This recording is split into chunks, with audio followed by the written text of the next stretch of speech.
In a shocking twist at a high school graduation, a black Marine faces an unexpected challenge when security guards attempt to remove him, only to be met with a silent, powerful stand from 6 Navy SEALs, who rise from the crowd unveiling a tale of loyalty and honor that no one saw coming. When 2 security personnel attempted to relocate a black Marine from his son's graduation ceremony, no one anticipated that 6 Navy SEALs would emerge from the audience, halting the entire room without uttering a single word. Solomon Dryden never imagined anyone would recognize him as he pulled into the parking lot behind Elmridge High. The structure resembled many smaller Texas towns' high schools, with its weathered red brick facade, a few flags waving above the entrance, and students lingering near the gymnasium doors.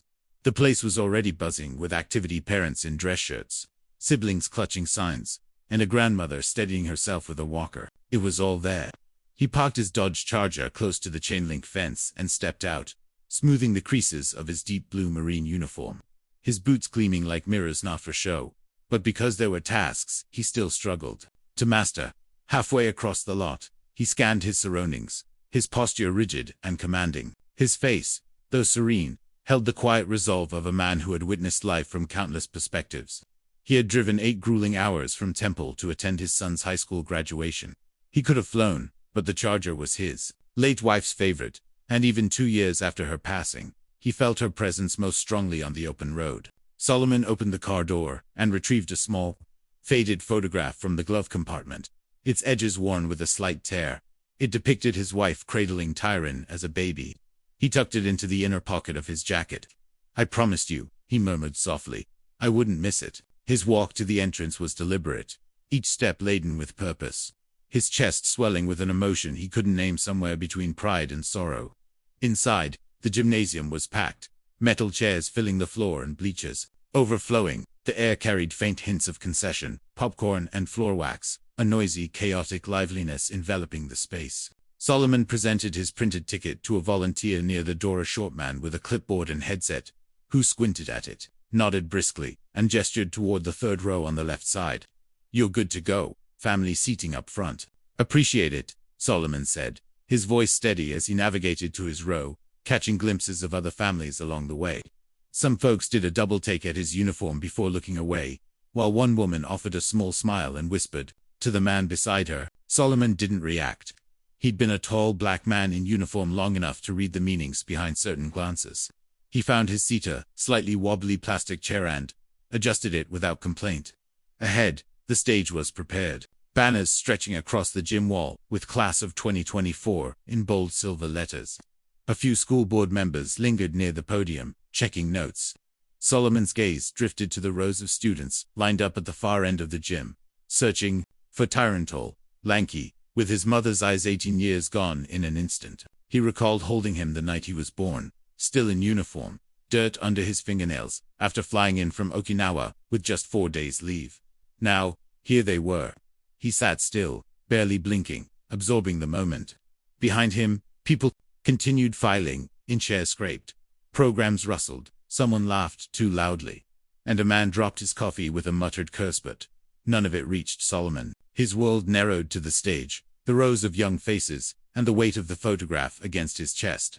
Then the music began, pomp and circumstance, and the crowd rose to their feet. A few students looked nervous, others beamed. Solomon stood too, shoulders squared, arms at his sides.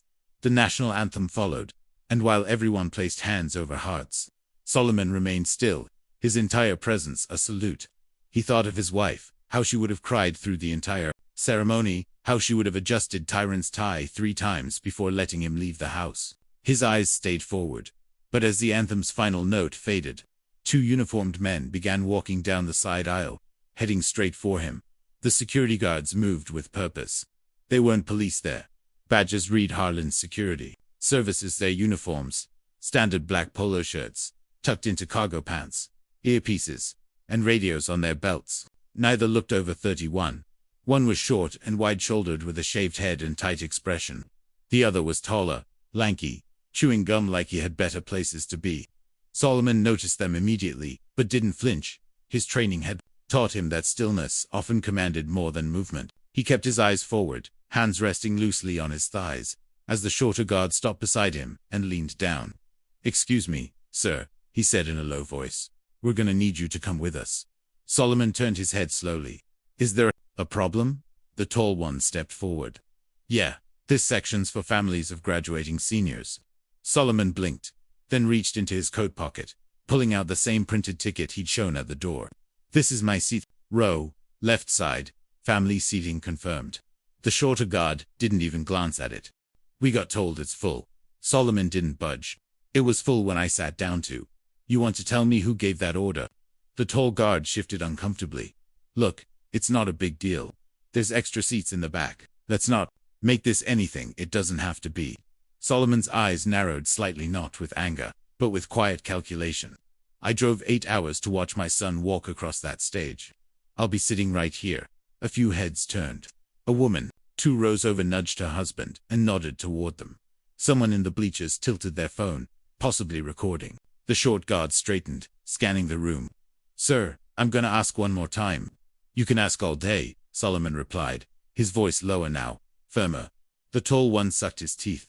Maybe you'd be more comfortable in the back, that's all we're saying. And there it was. Solomon looked at him fully now. That phrase wasn't about logistics or policy. It was about something older, quieter, something that had trailed him through boardrooms, waiting rooms, front porches, and even the base cafeteria, behind a smile, just under a whisper. He didn't respond. The air shifted, the way it does when people sense a line being crossed.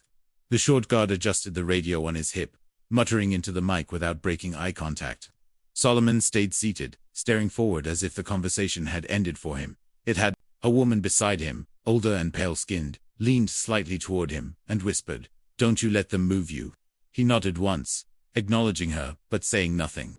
He didn't want a scene. He wanted to watch his son graduate like any other father. But the guards weren't done. The tall one lowered his voice again. "Look, you got a problem. Take it up with the school office. We got our orders." Solomon turned his head toward him. "Once more, you have a name, son." The guard blinked. "It's Officer Malinot." Officer Solomon corrected. "Your private security." The other guard stepped in. "All right, that's enough. If you don't stand up," he didn't finish. Because that's when the gym door at the far end clicked open, and 6 men walked in.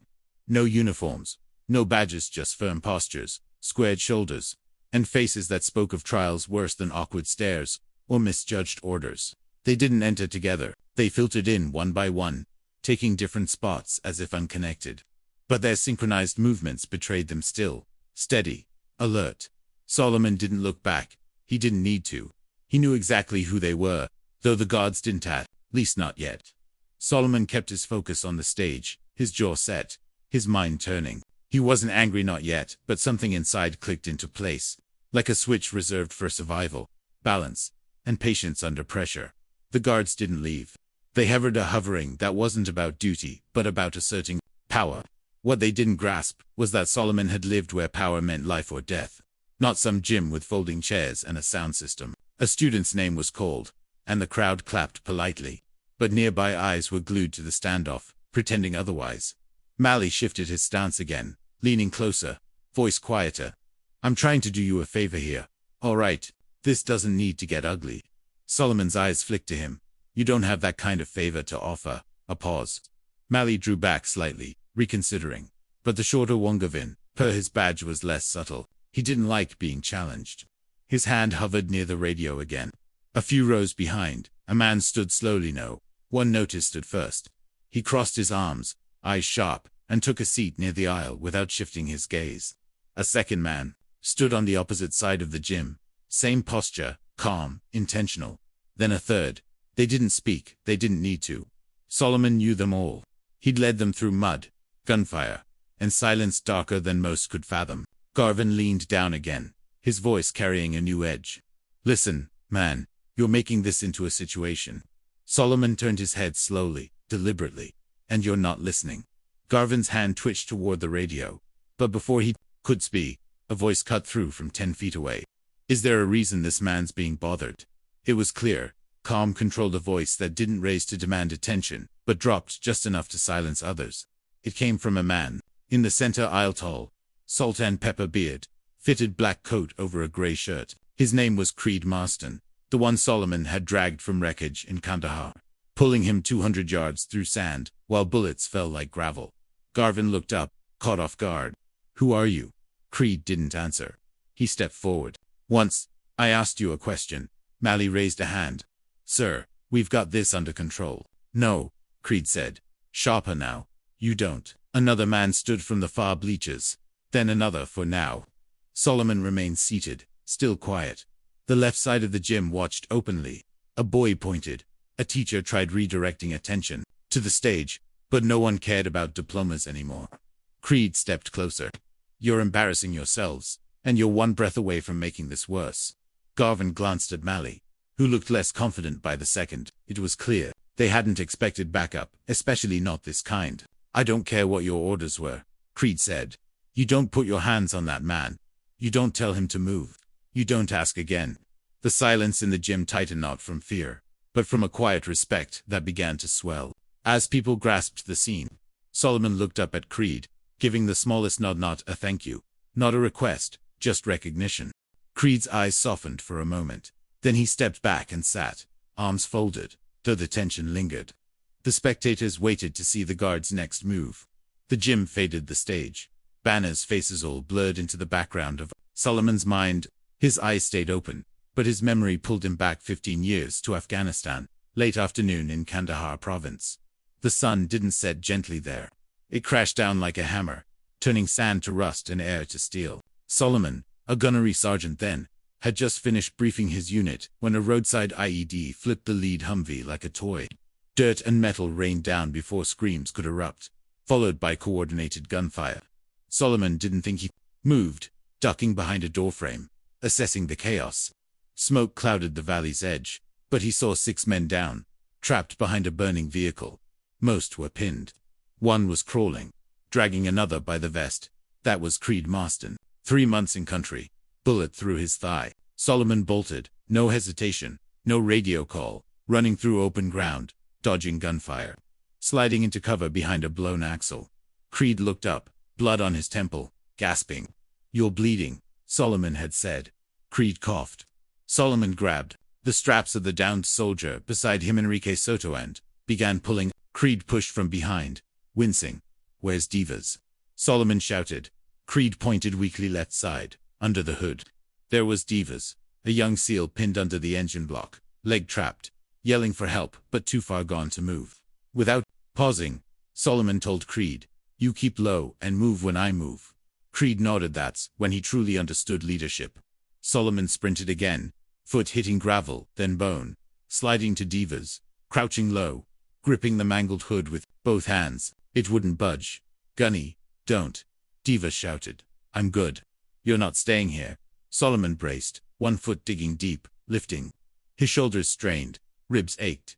The metal groaned, but it rose just enough for Divas to yank his leg free. They fell back, crawling toward the ridgeline, as gunfire cracked overhead. Creed returned with Soto, limping on his good leg. 2 others limp, and Horton followed, faces blackened with ash, rifles ready.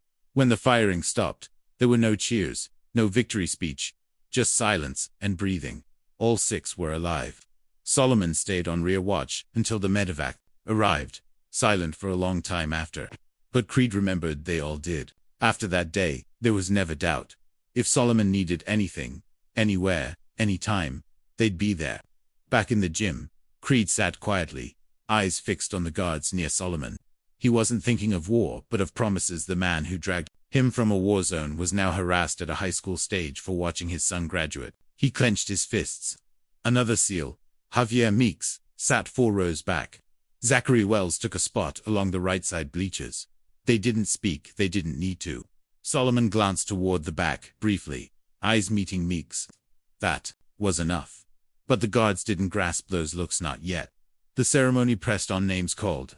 Families clapped, though attention had shifted to the 3rd row, where Solomon sat like a statue and the guards stood, unsure. Garvin glanced toward the front, where a nervous school official mouthed something, gesturing subtly. But Garvin shook his head. Mally shifted, jaw working harder on his gum, clearly uneasy. "Sir," Garvin said again, louder, "this is your last warning." Solomon didn't move. "To do what, exactly?" Garvin stepped forward, leaning in, belt brushing Solomon's knee. "To stop making a scene." We don't want any trouble. Just move to the back. Solomon turned, meeting his gaze. You're the only one causing trouble. Garvin's nostrils flared. You think wearing that uniform makes you better than everybody else? This is a high school, man, not your base. A hush fell. A little girl stopped squirming. A dad froze mid-zoom. Even Mally stepped back. Solomon didn't blink, took a breath to stay grounded. You need to walk away. Garvin didn't. His hand dropped near his belt knot on a weapon, but close enough to feel threatening. That's when Creed stood, stepping into the aisle, slow and focused. The gym grew nearly silent. Creed's voice was clear. If you touch him, you'll answer to me. Garvin turned. Who the hell are you? Creed stepped forward. The man telling you this ends right now. A school board member whispered to the principal. An assistant principal moved toward the back, likely calling someone. The staff realized this wouldn't fade quietly. More seals rows spread across the room. No formation, just instinct. All six stood. Garvin looked around, realizing they faced more than an angry parent, something different. These men didn't fidget. Their presence filled the space like pressure before a storm. Creed stepped closer. You've got two choices. Walk away now, or watch this. Go somewhere you don't want it to. Mally's voice cracked. Let's just back off, man. But Garvin hesitated. Solomon spoke, not to Garvin but to Creed. Don't waste your breath. He already made his decision. Creed lowered his voice. Don't mistake silence for weakness. Finally, Garvin stepped back slightly, hand dropping, face burning, but outnumbered. The principal appeared, whispering firmly to the guards, sending them toward the back exit. They left without looking back. Solomon exhaled slowly. Creed sat without a word. The 6 seals remained standing, the moment lingering. Tyron Drayton watched from the student lineup, hands clenched. Near the center, between a girl with bright braids and a boy with a slipping gown, Tyron's world shifted. He'd seen the guards approach his father from the anthem's end, sensing something off. He knew that still, composed look, steel that wouldn't bend. He couldn't hear the exchange, but the body language spoke volumes. Then men stood tall, dark-coated, moving with purpose, and Tyron knew they weren't just parents. The room's temperature changed. Everyone watched. Tyron's heart raced, not fear, but pride and fire. He'd heard snippets of his dad's service Christmas cards, a scar, a locked Kandahar box, but now their faces stood, loyal without asking. He blinked hard, pushing back tears. The line moved. Names were called. The room shifted. Respect, not drama, took hold. When Tyron's name echoed, the applause was deliberate. Deep, the 6 seals clapping in unison, a salute without gesture. Tyron walked the stage, chin high, pride swelling not just for himself, but for his father's legacy. He met Solomon's eyes, nodded, and stepped off. The room felt alive, stirred by honor. Outside, father and son would share more than a hug, a deeper passing. The story lingered, a lesson in silence and strength.